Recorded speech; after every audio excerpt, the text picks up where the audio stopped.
Hello guys, പുതിയൊരു വീഡിയോയിലേക്ക് എല്ലാവർക്കും സ്വാഗതം. നമ്മുടെ വീഡിയോ ഇഷ്ടപ്പെട്ട എന്തായാലും നിങ്ങൾ സബ്സ്ക്രൈബ് ചെയ്യണം, ലൈക്ക് ചെയ്യണം, സപ്പോർട്ട് ചെയ്യണം, മാക്സിമം ഷെയറും ചെയ്യണം. ഇപ്പം നമ്മളിവിടെ പറയുന്ന കാര്യം എന്താണെന്ന് വെച്ചാൽ വളരെയധികം പ്രധാനപ്പെട്ട കാര്യമാണ്. നിങ്ങളെല്ലാവരും അല്ലെങ്കിൽ നമ്മളെല്ലാവരും പ്ലാസ്റ്റിക് ബോട്ടിൽ വെള്ളം കുടിക്കുന്നവരാണ്.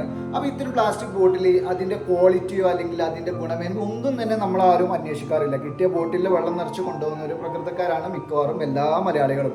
അപ്പോൾ നിങ്ങൾ ശ്രദ്ധിക്കേണ്ട ഒരു പ്രധാനപ്പെട്ട കാര്യമാണ് ഇപ്പോൾ പറയുന്നത്. നിങ്ങൾ ഉപയോഗിക്കുന്ന ആ ബോട്ടിലിൻ്റെ അടിയിൽ നിങ്ങൾക്ക് ചില നമ്പേഴ്സ് ലേബിൾ ചെയ്തതായി നിങ്ങൾക്ക് കാണാൻ പറ്റും.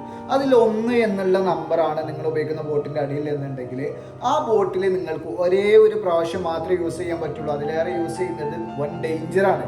പിന്നെ 2 അല്ലെങ്കിൽ 5 എന്നാണ് ആ ഒരു ബോട്ടിൻ്റെ അടിയിൽ ഉള്ള ലേബലിങ് എന്ന് വെച്ചാൽ നിങ്ങൾ തീർച്ചയായിട്ടും ചൂടുള്ള വെള്ളമോ മറ്റ് പദാർത്ഥങ്ങളോ ആ ബോട്ടിൽ ആഡ് ചെയ്യുന്നത് വളരെയധികം ഡേഞ്ചറാണ്. അതുകൊണ്ട് തണുത്ത വെള്ളം മാത്രമേ അത്തരം ബോട്ടിൽ ആഡ് ചെയ്യാൻ പറ്റുള്ളൂ. പിന്നെ അതുകൂടാതെ അത് 3, 6, 7 എന്നീ അക്കങ്ങളാണ് എന്നുണ്ടെങ്കിൽ നിങ്ങൾ അത്തരം ബോട്ടിൽസ് ഉപയോഗിക്കുന്നതേ ഒഴിവാക്കുക. കാരണം അത്തരം ബോട്ടിൽസ് ഉപയോഗിക്കുന്നത് ഹൈ റിസ്ക് ആണ്.